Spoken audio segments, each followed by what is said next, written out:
봅시다. 우리가 이제 숙제를 했는데 혹시 질문이 있어요? 질문 있으면 질문 받아드리겠습니다. 예, 몇 종 몇 번? 미스 서? 몇 번? 몇 종 몇 번? 이렇게 불러야겠다. 야, 김지, 서지. 이렇게 불러야 되겠다. 지원 그냥 둘 똑같이 나봐. 자, 우리 서지? 서지, 말지, 앉지. 자, 질문해봐. 201쪽에 201쪽에 21번에 기억이요. 자, 여러분 이렇게 미지수로 나오면 A 누구냐? 여러분 A 탄소 아니다. 명심해라. 선생님이 다원자이온 몇 개 그려준 거 있을 거예요. 노트에. 수산화이온, 암모늄이온, 시아나산이온. 알겠니? 저기 대성고에서는 CH3도 나온 적 있어. CH3 플러스. 이건 저기 유기화학에 나오는 거거든. 얘들이 나온 게 있단 말이야. 내가 나중에 너네 시험 보기 전에 극단적인 문제 풀이 할 때 내가 알려줄 거야, 아니? 거기서 요즘에 대부분 많이 나와. 올해 왜 이렇게 다 어려워졌는지 모르겠어. 물론 나는 재정적으로 편해졌지만 이건 좀 아니지. 그러니까 조금 난이도를 높여서 공부할 필요는 있는데 21번에 누구 기억? A는 그래서 15조 원소입니다. 잘 보세요. 이렇게 써 있잖아요. 그래 놓고 아무것도 안 써 있으면 이게 맞습니다. A는 C. 그리고 몇 쪽? 14쪽. 그런데 요런 형태에서요.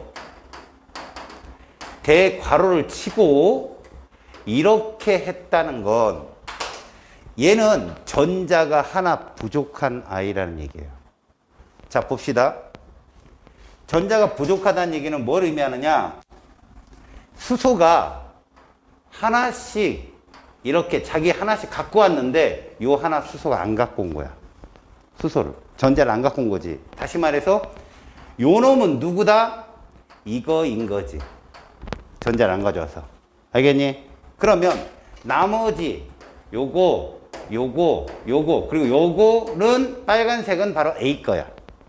그래서 A는 누구다? 질소가 되는 거죠. A는 질소. 그럼 얘가 어떻게 생성된 거냐고? 자, 이런 형태에서 이게 누구죠? 암모니아예요. 얘가 온 거죠. 이렇게 전자 점식으로 표현하면 이렇게 표현해야겠죠. 얘는. 그쵸? 그래서 얘가 일반적으로 여기로 왔단 말이야. 그래서 이거를 우리는 배위결합이라고 그래요. 나중에 루이스 구조식으로 만약에 얘를 나타낸다면 실제로 이렇게 표현됩니다. 화살표를 써주는 거죠. 줬다 이거죠. 질소가 수소한테 일방적으로 전자쌍을 줬다. 이렇게 표현됩니다. 이런 걸 무슨 결합이라 한다고요? 배위결합. 근데 해석은 공유결합처럼 해석해요. 공유결합처럼 해석합니다. 알겠지?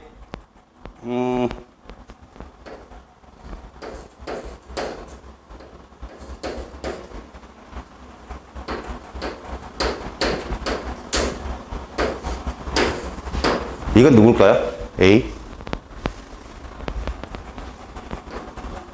그려줄까요? 그려줄까요? A 누굴까요, 여러분? 질소는 전자를 외곽에 몇 개 갖고 있죠? 5개 갖고 있잖아. 그럼 5개를 씁니다. 뭐, 여기까지 쓸까, 이렇게? 이렇게 쓸까, 이렇게? 5개 이렇게 써봅시다. 알았습니까? 그러면 왼쪽에 있는 애가 이렇다는 얘기인데 봐요. 요거까지 쓰면 이 뜻은 전자 한 개 더 많다라는 뜻이거든요. 그럼 빨간색이 질소 5개 됐고 보라색이 A개 됐다면 요 파란색 하나가 더 많다는 뜻이니까 A는 외곽의 전자가 4개 있는 애예요. 누굽니까 이거? 탄소란 뜻입니다. 이건 탄소. 그래서 이거 시아나산이온이에요. 이런 거. 그러면 이거를 구조식으로 쓴다면 어떻게 쓰겠어요?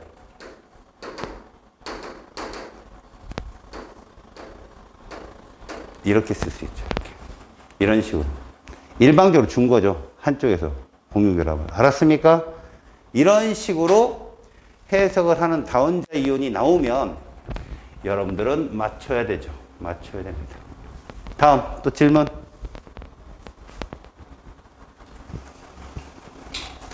그것들이 이렇게 늦어. 다운자 알고 휴대폰 안 갖고 왔구만. 이제 제 민영이한테 전화해봐. 연승이한테 전화해봐. 알았어. 나갔다 오면 저 편집해야 되니까 귀찮아. 없어요 이제? 예. 있어요? 예. 한번 질문하세요. 아, 자네가 지금 짱이야. 얘들 지금 겉절이에요 지금 둘.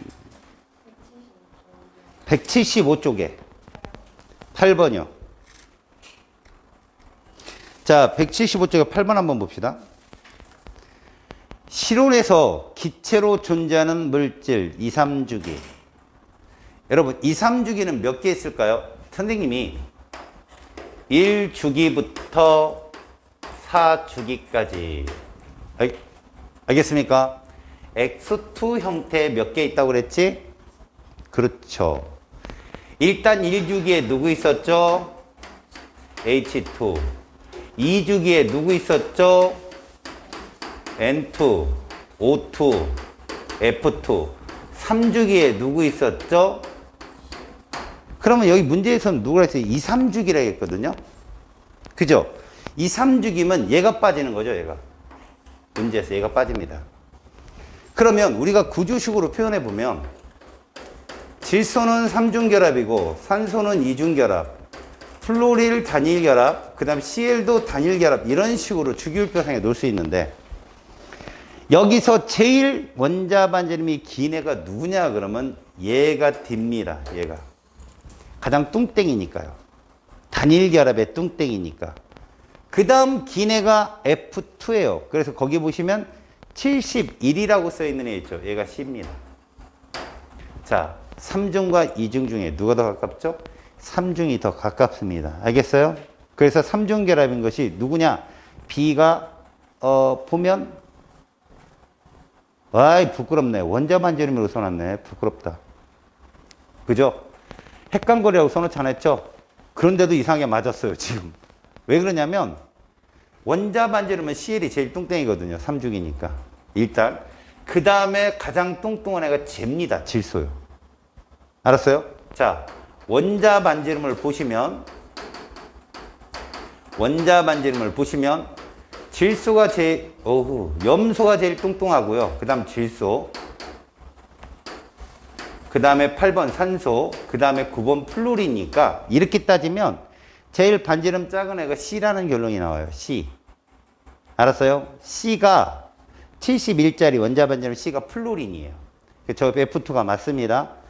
그럼 반지름이 그 A, B, C 중에 누가 제일 커요? A가 제일 크죠? 그럼 얘가 A예요. B고요. C고 D인데 여러분 봐요. 이렇게 돼 있지만 3중 결합이 제일 가까워요. 결합이 세서. 그래서 제가 원자 반지름 따질 때 2단원에서 단일 공유 결합에서의 핵간거리만 따지라고 했죠. 3중 결합을 따지면 안 되거든요. 그래서 질소는 N2 사이의 결합을 재면 안 돼요. F2나 Cl2는 핵간거리를 재도 괜찮은데 단일이니까. O2나 N2는 절대 그때 재면 안 되고 O2 같은 경우는요. 2결합에서 재야 돼요. 2결합에서. 이게 단일 결합이죠. 단일 무극성 공유 결합. 그죠? 이 거리를 재야 돼요. 이 거리를. 단일 결합. 그러면 질소도 마찬가지예요. 질소도 이 거리를 재야 돼요. 이 거리를. 이 거리를 재야 돼요. 단일 결합. 그러니까 지금 여기서 말하는 AJ 얘가 3중결합 물질이에요, A가. 그럼 B가 2중결합이고 CD는 각자 F2CL2가 되겠죠. 그러면 문제를 풀 수가 있습니다. 아시겠습니까? 그럼 니은 같은 경우도 네온과 같은 전자 배치를 이루는 애들, 그럼 세트 1을 차지하는 얘기니까 A, B, C가 답이겠죠. 그죠? D만 세트 2죠. 아르곤의 전자 배치를 따르니까. 이해 갔어요? 안 보고 있죠?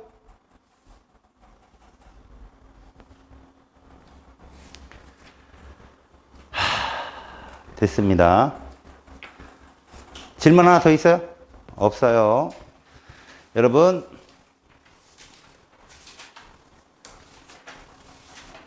페이지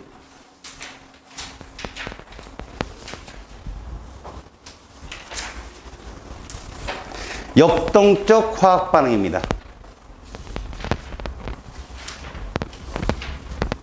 4단원 들어가요.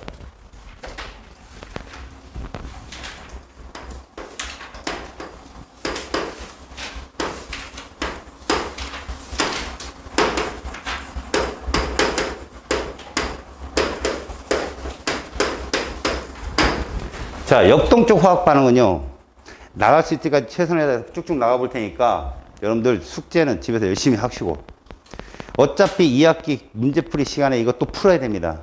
근데 그때 문제가 좀 바뀌어 있겠죠. 왜 그러냐면 일단 7월까지 우리 고3들이 모의고사를 받고 올해 거 모의고사가 이제 여러분들 문제 새롭게 업그레이드가 될 거니까 지금 준 건 작년 여러분들 선배들이 풀었던 문제들이거든. 그것도 기초예요. 저 친구 앉아가지고 지금 저 친구가 멍하니 있죠?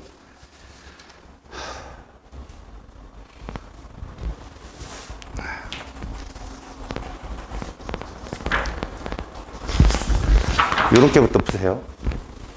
다음 주 숙제입니다. 자, 4단원 역동적 화학 반응은요, 뺏기지 말아야 될 문제가 있습니다.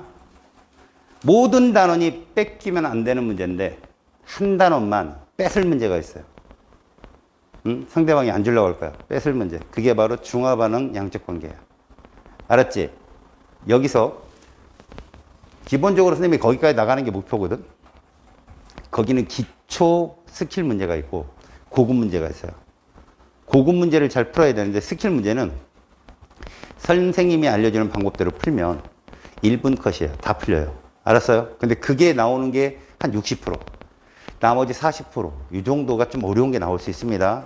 거기에 중점을 두시려면 여기는 가볍게 털고 가야 되는데 안 털리더라고요. 애들 가르쳐 보니까. 테스트를 해보니까 다 틀려요. 제가 어제 충격 먹었어요. 어제 반 애들 시험 보고선 제가 충격을 먹었고, 여러분들은 충격을 먹지 않게끔 잘 배우도록 하세요. 우리가 제일 먼저 해야 될 게 동적 평행인데요, 여러분. 이 단원에 들어가기 전에 여러 가지 화학 반응을 배울 거 아니겠어요?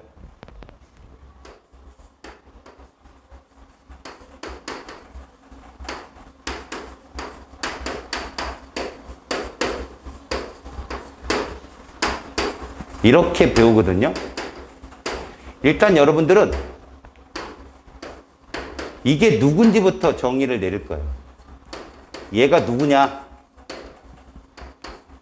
얘가 누구냐? 동적 평행이 누구냐? 자, 결론을 내리고 들어갈 테니까 잘 봐요.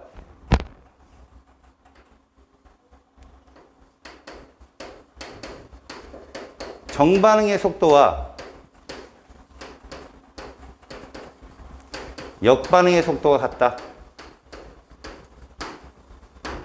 이것이 동그라미 1번. 요 두 개를 모두 만족해야 되거든. 반응물과 생성물이 공존한다. 오늘의 키포인트입니다, 이게. 오늘의 키포인트. 알았지? 이걸 갖고 계속 설명할 거야. 자, 동적 평형이라는 건 무엇이냐? 동적 평형이 일어나려면 이거부터 알아야 되거든.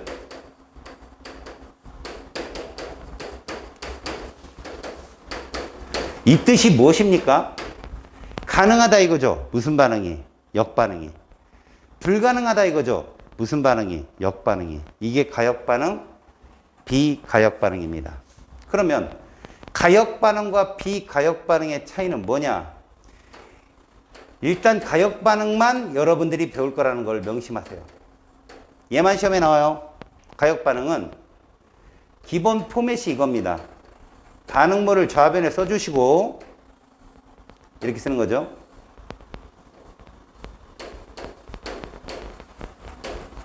이렇게 쓰는 거죠.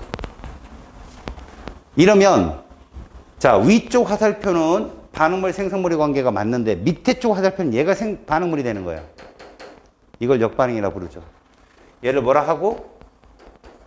정반응이라 하고 얘를 뭐라고 한다? 역반응이라 한다. 역반응에서는 생성물이 반응물이 될 수 있다는 얘기죠. 이게 가능한 애들이 가역반응입니다. 그러니까 모든 상태 변화라든가 알겠어요? 그 다음에 거기 대표적으로 뭐 푸른색 염화 코발트 종이도 나와 있고요. 그 다음에 황산구리 수화물도 나와 있고요. 종류가 다양하게 있습니다. 알았습니까? 이런 것들이 뭐가 될 수 있다? 가역반응이 될 수 있다. 일단 물의 증발과 응축이라고 하거든요. 이런 걸 우리가 뭐라고 얘기하냐?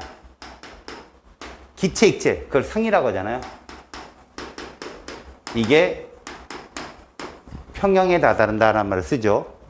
물이라고 하는 것은 이것이고요. 그럼 이게 뭐가 된다? 이게 증발이 되겠죠. 그 다음에 얘가 뭐가 된다? 응축이 되겠죠. 이런 식의 반응을 보인다는 겁니다. 이게 가역 반응이에요. 시험 문제 100% 나옵니다, 이건. 뒤에 이걸 따로 뽑아서 할 거고요. 그 다음에 두 번째.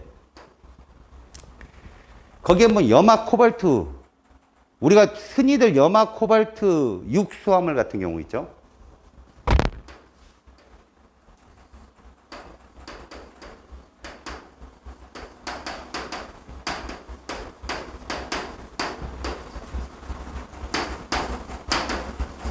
얘들은 염화 코발트라는 물질에 물 분자가 가서 착화물로 붙은 애들을 말아요. 알았어요? 그냥 읽어 두세요. 아, 염화 코발트 육수화물. 이것이 그냥 염화 코발트로 분해가 될 때, 알겠어요? 생성과 분해라는 말을 썼는데 우리가 이렇게 쓰면 이게 염화 코발트 육수화물이야. 그럼 이렇게 가서 얘가 이게 되면 이건 뭐가 될까요? 분해가 되고요. 맞죠? 거꾸로 오면 얘가 뭐가 되는 거죠? 생성이 되겠죠. 이런 반응이죠. 뭐 쟤들은 안 똑같아요. H2로. 여러분 이거 엄밀히 말해서 얘들아 화학변 아니에요. 이거 분리예요. 어떻게 보면 분리. 알겠습니까? 그러니까 니들한테 화학 평형은 나오기가 애매합니다. 그런데 내신에서 가끔 내기 때문에 수능은 절대 못 내거든요. 내신에 내기 때문에 어제 시험지에다 슬쩍 넣었더니 죄다 틀리더만. 그래서 그걸 걔를 좀 더 열심히 해드릴게요. 지금은 이런 형태인데 이게 색깔을 나타냅니다. 거기 한번 보세요. 이게 무슨 색으로 뜹니까? 염화 코발트 무슨 색으로 떠요? 얘가 푸른색을 띠죠. 그죠? 얘가 무슨 색을 띠고요? 붉은색을 띠죠. 그래서 여러분 염화 코발트 종이는 물을 확인할 때 쓰는 종이에요. 염화 코발트 종이, 푸른색 염화 코발트 종이가 물이 있으면 뭘로 변한다? 붉은색으로 바뀌는 거죠. 아셨어요? 푸른색 염화 코발트 종이랑 푸른색 리트머스 종이랑 헷갈리면 죽여버린다. 푸른색 리트머스 종이는 산이 맞냐 틀리냐 확인하는 지시약 종이야. 알았어? 헷갈리지 마. 이거 푸른색 염화 코발트 종이야. 물을 확인할 때 쓴다. 물이 있으면 무슨 색으로 바뀐다고? 붉은색.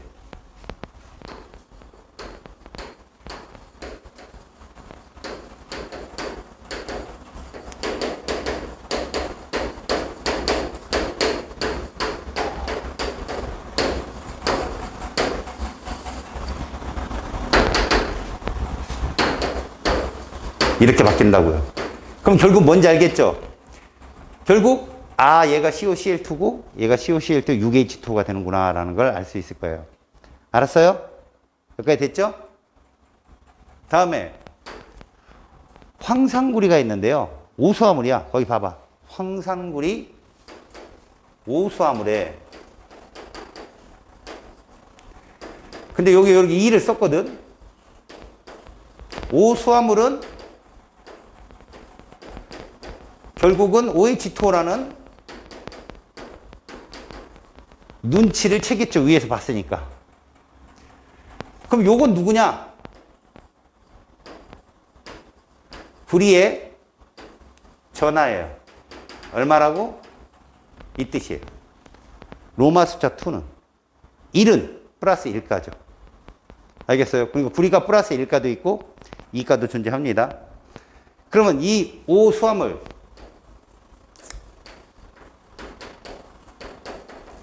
얘가 뭐가 되면 분해가 되면 이렇게 되고 이런 뜻이죠. 얘가 생성이 되면 이렇게 되고. 알았니? 지금 거기 있는 내용들이 다 그 얘기입니다. 얘가 무슨 색을 띠냐? 봤더니 푸른색을 띠더라. 얘 흰색 그런데 사실 무색이거든요. 흰색 그런데 사실 무색입니다. 그러니까 니들 황산구리를 물에 녹이면 푸른색을 띈다. 이게 구리이온 때문에 푸른색을 띠는 거거든요. 물하고 만나면 푸른색을 떼요. 구리이온이 착화물로. 그래서 요거를 보여주는 내용이다. 니들이 봐야 될 건 뭡니까? 이거. 정반응과 역반응이 가능하다. 그리고 마지막에 석회동굴 이런 말이 있는데 얘는 지구과학에서나 그 다음에 종류석 석순 아마 어디 과학책에 처음에 중학교 1학년 들어가면 제일 먼저 보는 그림일걸? 너네들 석회암 지약 선택한 사람? 좋아요. 지질구조에서 지약들아, 하찮은 지약들아 봐봐. 점수 잘 나와? 너 100점 맞았구나. 지약. 잘 나와? 화학보단 나아요. 그지? 마음 아파 죽겠네. 제일 중요한 과목인데 타서 어렵죠? 여기 문풀이 많이 들어오니까. 그걸 최대한 쉽게 해야겠다는 게 내 마음이었는데 니들을 버려놓고 말았어요. 지금. 마음의 양심의 가책을 느끼는 것과 동시에 우리 민영이가 80점을 맞는 그날까지 저는 끊임없이 이게 누구 표시지 얘들아? 지약들아? 지질구조 중에 뭐? 그래. 벽돌 모양이잖아. 이런 걸 이 구조라고 불러. 석회암 구조야. 퇴적층. 알았어? 석회암 구조라고. 지질구조 중에. 너네들 보면 관입이나 뭐 이런 거 배우잖아. 그치? 거기서 이런 거 많이 나오거든. 역전, 습곡, 부정합 이런 거 배웠잖아. 그치? 그런 거 할 때. 근데 여기에 지하수가 지나간다. 물에 이산화탄소가 넣은 거. 지하수는 옛날 고지구일 때 물 땅속으로 물어 들어간 거 아니야.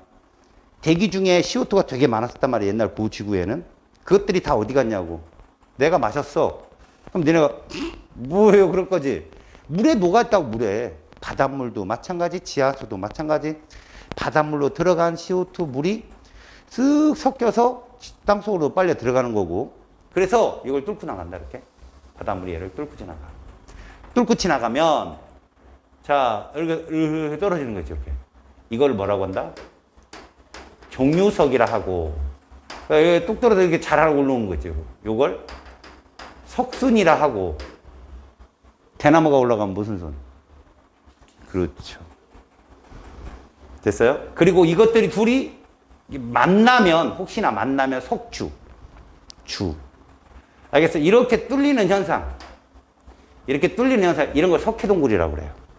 수백만 년 걸리겠죠? 이해 갔어요? 그러면 이 석회암이 화학식으로는 누구냐? 얘입니다. 탄산칼슘이에요. 석회암, 탄산칼슘. 얘를 광물로 들어가면 방해석 정도가 돼요. 방해석에 산을 떨어뜨렸더니 거품이 발생했어요. 뭐 이런 거. 웃긴 얘기 아니잖아요. 이거는 중학교 1학년 때 배운 거 아니에요, 여러분들. 기포가 발생하는 게 CO2란 말이야. 얘가 이산화탄소가 녹은 물이죠, 이게. 이게 지하수입니다, 이게 지하수. 다 녹진 못하지만 일부가 탄산이 되겠죠, 약한 산.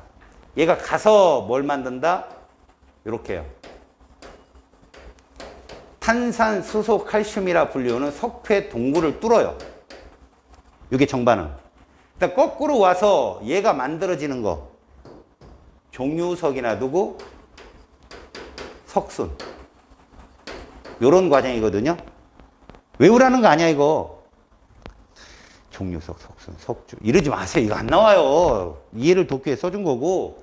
아, 이것들이 가역 반응이구나. 이것만 보시라고. 됐지? 그렇다면 비가역은 뭘까?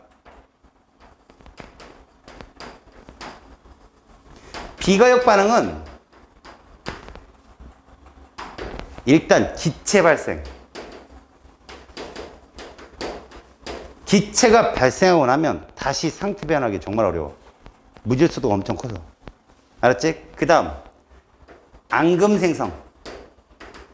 침전물. 알겠어요?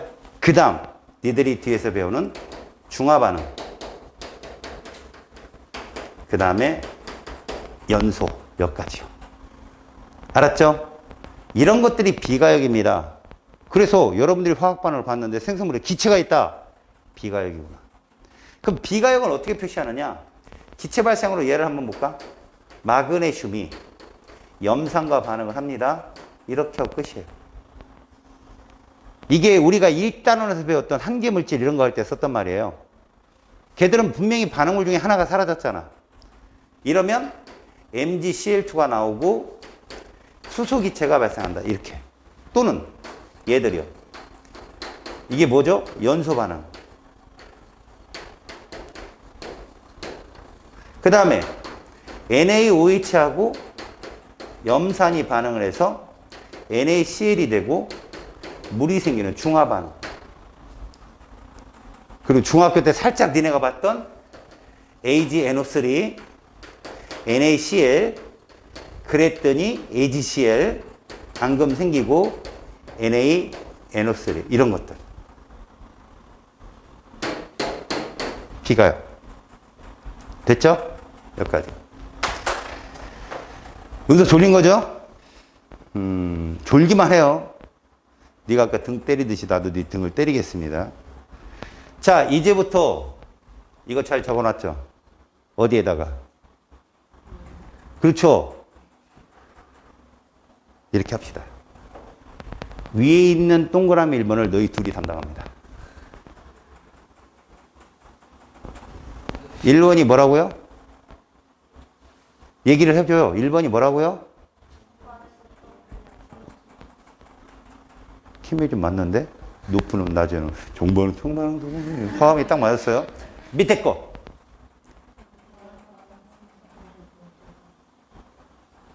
제가 잘못 들었는지 모르지만 서지가 얘기를 안 한 것 같은데? 했어요. 아, 네가 낮은 음을 담당했던 거예요, 그럼? 서지가 은근 남성스러워, 얘가. 얼굴은 귀염귀염 뭐 여성상인데 행동은 남성상이. 반전 매력, 반매. 지금 이 두 개 꼭 외워놔. 내가 이따 말할 때 뭐라고 했는데 니들이 정반응 이름 바로 헛동할 줄 알아. 알았지? 상부상조 하자. 이제부터 동쪽 평형을 가리키는데 암기가 아니라 이걸 잘 봐. 봐. 우리가 배워야 될 게 동쪽 평형이거든. 사실 이 말의 반대말이 뭘까? 정적인 평형이겠죠? 이제 조금 감이 올걸? 움직이면서 평형이 일어나는 것이 동적 평형이고, 움직임이 없이 그냥 딱 끝나는 게 정적 평형인데, 요거의 얘가 누구냐면 열평형이에요, 여러분. 열평형. 열평형은 뜨거운 물, 찬물 섞으면 무슨 물? 그렇죠. 그리고 열 이동 안 해요. 열은 고에서 저로 움직인다. 열역학 0법칙이거든. 안 움직입니다. 이게 정적 평형이에요. 그런데 쟤들은요, 끊임없이 정반응과 역반응이 계속 일어나. 그래서 마치 움직이지 않는 것처럼 보이는 거야. 이해 갔어요? 그런데 과연 이런 동적 평형은 왜 일어나는지 학교에서 가르쳐 줄까요? 안 가르쳐 줍니다. 왜 안 가르쳐 줄까요? 못 알아들으니까요. 니들이 에너지 아니 그 하드 용량 아니야. 램이 약한가? 뭐가 약하지 니네가? 너 CPU 뭐야? 아빠 성함 딱 아무개 시표 딱 그러면 오요 뭐 이래야 되는데. 자, 여러분 동적 평형이라는 것이 왜 일어나는지 보여줄 테니까 초등학교 6학년 애들이 이해를 했어요. 깜짝 놀랐죠? 나도 이해를 해야 되나 보다. 느낌이 오죠?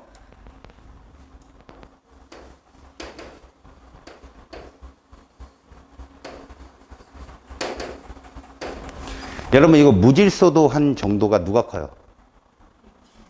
오, 초등학교 수준은 통과했습니다 지금. 이 중엔 누가 제일 커요? 다시 말해서 이쪽 방향으로 갈수록 무질서한 정도가 커요, 작아요? 이게 모든 반응의 방향이에요. 무질서도가 커지는 쪽으로 가는 거. 이걸 물리학은 확산이라고 표현해요. 은서가 조용히 아무도 모르게 실례를 했어요. 근데 민영이 쓰러지고, 김지 쓰러지고, 무슨 일인데? 헌데 서지 저기서 쓰러지고. 나도 쓰러지면, 얘가 확산이 되었구나. 입자가 사라진 게 아니거든. 농도가 희석된 거죠. 그래서 좀 이따가 멀쩡해요. 공부합니다. 근데 문 열고 지금 빠진 연생이가 들어오고 뭐야? 그러면 이건 이제 계속 있는 거지, 입자가. 미안해, 연세야. 은서는 그런 애가 아니에요. 왜 퍼지냐는 거죠. 왜 퍼지냐. 그게 자연의 순리니까요. 복잡하게 있는, 봐요. 단순하게 뭉쳐있는 경우의 수보다는 퍼지는 경우의 수가 크다. 이게 반응의 방향이라고 얘기합니다. 무질서도 증가 방향. 알았어요? 열역학 2법칙, 에너지 흐름의 방향이라고도 얘기해요, 얘를. 그런데 여러분, 이거 흡열이야, 발열이야, 지금 보니까? 흡열이지. 흡열인지 발열인지 잘 이해가 안 가는 친구들은 누가 가장 에너지가 높은가만 봐. 기체 상태가 제일 높겠지. 그러려면 에너지 흡수해야 되거든, 계속. 여기까지 됐지? 근데 화학에서 니네 보호 전자껍질을 배웠지? 전자는 에너지가 어떨수록 안정하다. 그렇지. 그래서 이렇게. 이거 흡열이야, 발열이야, 이게? 발열 방향이거든? 자, 물리적인 무질서도 증가 방향과 화학적인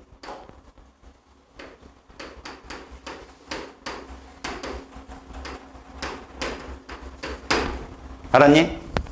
이렇게 쓸게. 똑같이. 증가 방향이 충돌을 일으키는 게 뭐라고? 평형이야. 이것이 충돌이 일어나는 게 뭐라고? 평형이라고. 알았니? 그래서 저거 에너지 안정도 방향이야. 저거 무질서도 증가 방향이라고 말만 할 줄 알아도 니들은 저 밑에 있는 천이 아니라 귀족이 될 수 있어요. 뭐 진골까지는 안 가도 성골 정도까지는 갈 수 있는. 이해 갔어요? 이따가 내가 방향을 막 표시를 해줄 거야. 그럼 저거 무슨 방향? 저거 무슨 방향? 얘기할 수 있으면 뭐라고요? 성골. 신라 시대 때 태어났으면 한 자리 할 수 있는 애들이죠. 미래가 보장되네. 왜 여기 있습니까?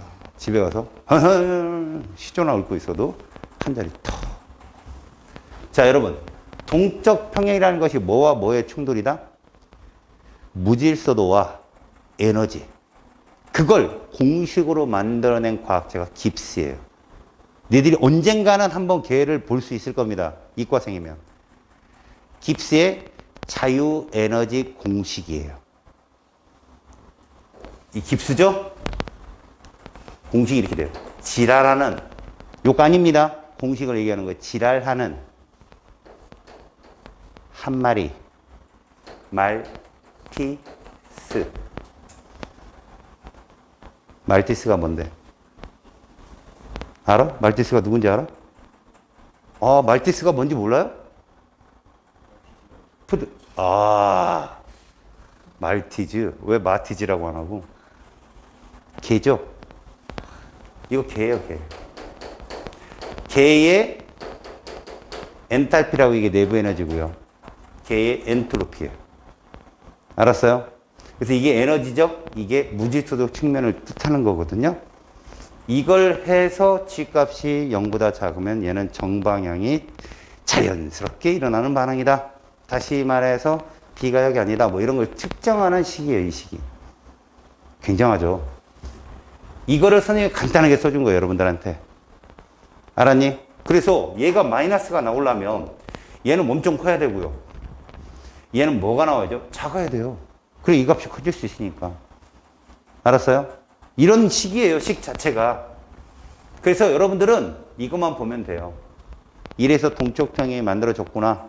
알았어? 그러면 제일 먼저 우리가 다가오는 평형이 무슨 평형이냐? 그럼 얘부터 와요. 상평형부터. 상평형이 누구와 누구의 평형이다? 물과 누구? 수증기입니다. 질문. 물에서 수증기로 가는 건 무질서도 방향이냐 에너지적 방향이냐? 그렇지. 김지 올 1대0. 지원이한테 지구 지랄해. 하찮은 지원이들한테. 다시요. 은서. 수증기가 물로 가는 건 무슨 쪽 방향이라고 그럼? 그렇죠. 에너지적 안정도 방향이죠. 저게 충돌이 일어나서 딱 속도가 같아지면 그때가 평형이에요. 그런데 봐요. 이거를 무슨 속도라고 할 거냐면 이렇게 얘기할 거라고요. 증발 속도요. 이걸 그럼 무슨 속도라고 한다? 됐죠? 질문. 지금 물을 어느 밀폐된 공간에 놓고 가만히 지켜봤더니 물높이가 줄더라는 거예요. 근데 멈췄어요. 이게 바로 동적 평형 상태거든요. 이해 갑니까? 그럼 이때 이 속도 누가 커요? 그렇죠. 니들이 외웠던 거. 정반응과 역반응은 같다. 이겁니다. 두 번째. 얘가 남아있어요? 얘가 남아있어요? 그렇죠. 둘 다. 이겁니다. 이것만 계속 출제자는 묻는다니까. 근데 니들은 계속 틀려. 안 답답해요, 내가? 나 어제 열심히 해놓고 수업해놓고 애들한테 시험 참 기분 좋아하고 채점 하는데 열받았죠. 그래서 지금 여러분들한테는 최선을 다해서 제가 자세히 설명해 주고 있는 거야. 어제 찍은 동영상은 폐기. 알겠어요? 사실 한 30분 이거 없어요. 야, 녹음 안 됐냐? 뒤에 앉아. PD 있거든. 잘리고. 어제 난장판이었어요, 어제. 자, 봅시다. 여기서 이 증발 속도라고 하는 것이 상평형이면 사실 이거 물리적 변화잖아요. 그죠? 물리적 변화는 이 증발 속도가 요거에 의해서만.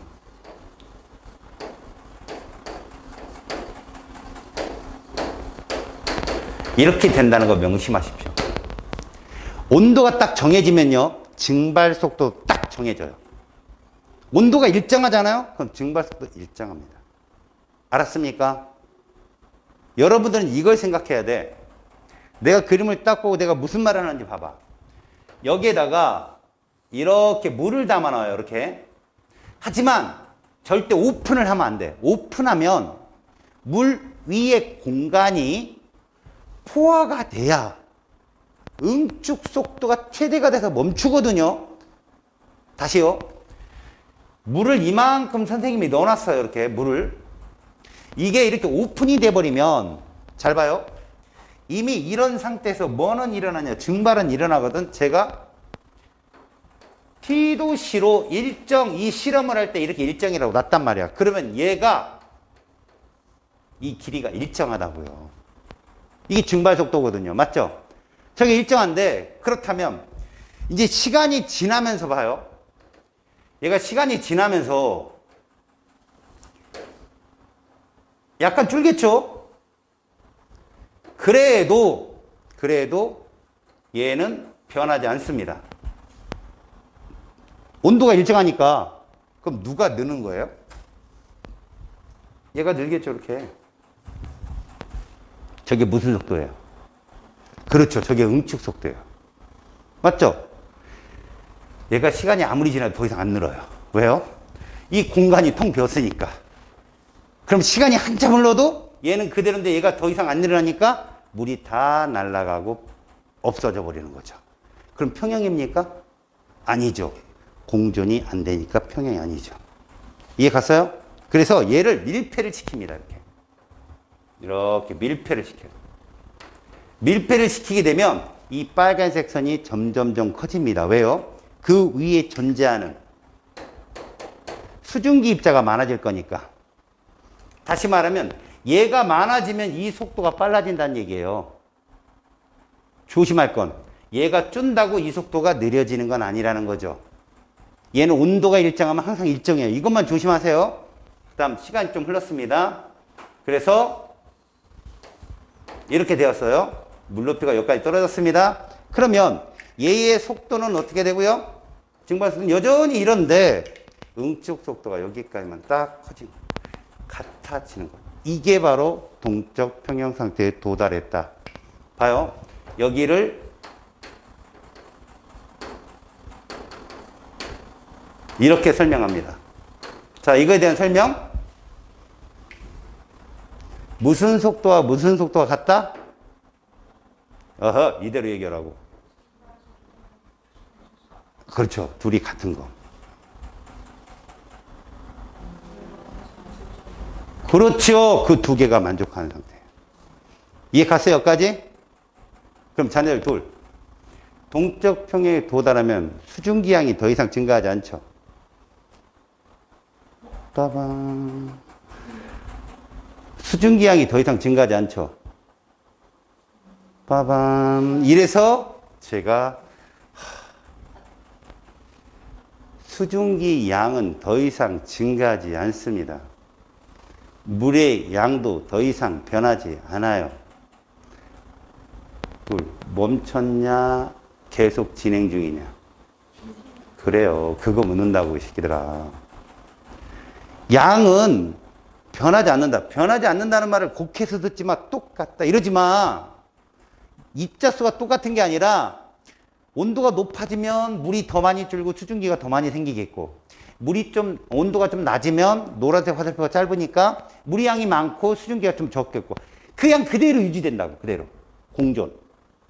알았지? 그럼 반응은 계속 일어나는 거야. 그래서 이걸 그래프로 그리면 이런 그래프가 나올 수 있어. 이게 시간이라면 얘를 속도로 잡거든. T도시에서 이 실험을 보면 이게 무슨 속도지? 이게 증발 속도가 되는 거야. 이렇게 증발 속도. 그러면 이제 시간이 지나면서 얘가 따라온단 말이야. 이게 무슨 속도야 이게? 응축 속도가 되는 거죠. 그러면 응축 속도는 어쨌거나 증발 속도가 클 수는 없어요. 요때 뭐에 도달한 거죠?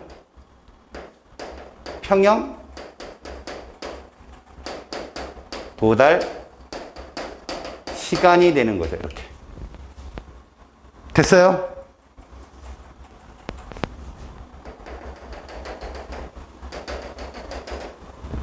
얘를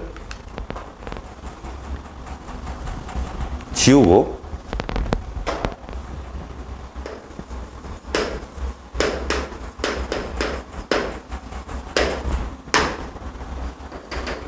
요 구간 잘 보십시오.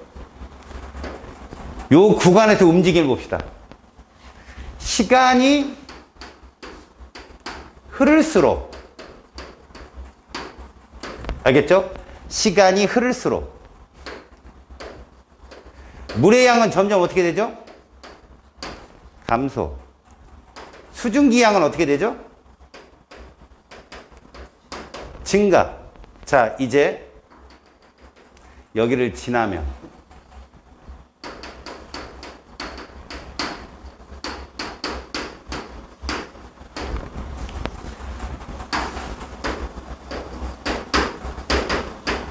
이렇다고요. 수증기 양 어떻다고요?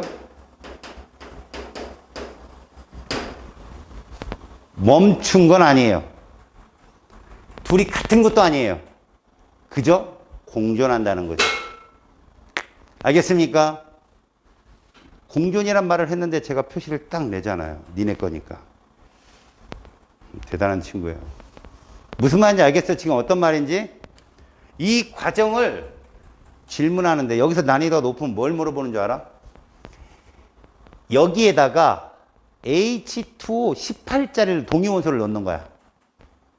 지금 이렇게 평형에 도달한 이 작용에 온도는 그대로 놓고 H2O 18짜리를 넣는 거야. 그럼 물의 높이가 약간 높아지겠지. 맞지? 물을 갖다 부으면 더 높아지겠지. 노란색 화살표 변해 안 변해? 안 변해. 노란색 화살표 안 변한다니까? 알았어? 그러면 공간이 좁아질 거 아니냐, 위에 수증기가 채워질 공간이. 그러면 공간이 좁아지면서 수증기 농도가 진해지겠지. 그 응축이 더 빨리 일어나. 알았냐? 농도가 진해지니까. 문제는 이 노란색 화살표를 넘지는 못해. 그냥 똑같아져. 계속 애들이 유지된다고. 새로운 평형에 도달해서. 알았어? 도달이 지는데 그 H2O 18짜리가 물이었는데 이게 여기서 수증기로 자꾸 발견이 돼. 이게 뭔 뜻이야? 멈추지 않는다는 얘기야. 어?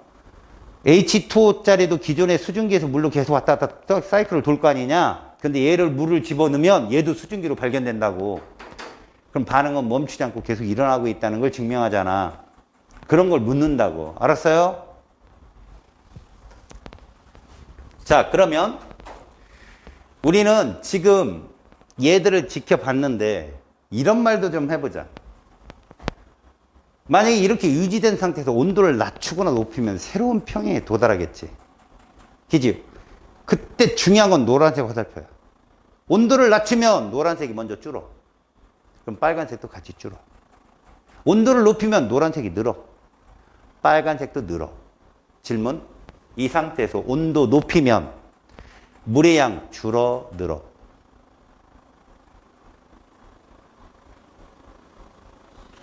당연히 줄지요. 증발이 잘 일어나니까. 이해 갔어요? 온도 낮추면 물의 양 늘겠죠. 응축이 잘 되니까. 그래도 속도는 동일하다고요. 공존하고. 이해 갔어요? 그런 것만 명심하면 여기 안 틀려요. 뺏기지 말아야 될 문제라고 정확하게 공부해서. 알겠냐? 됐지? 됐다. 두 번째, 용해평형이다. 5분 쉬었다가.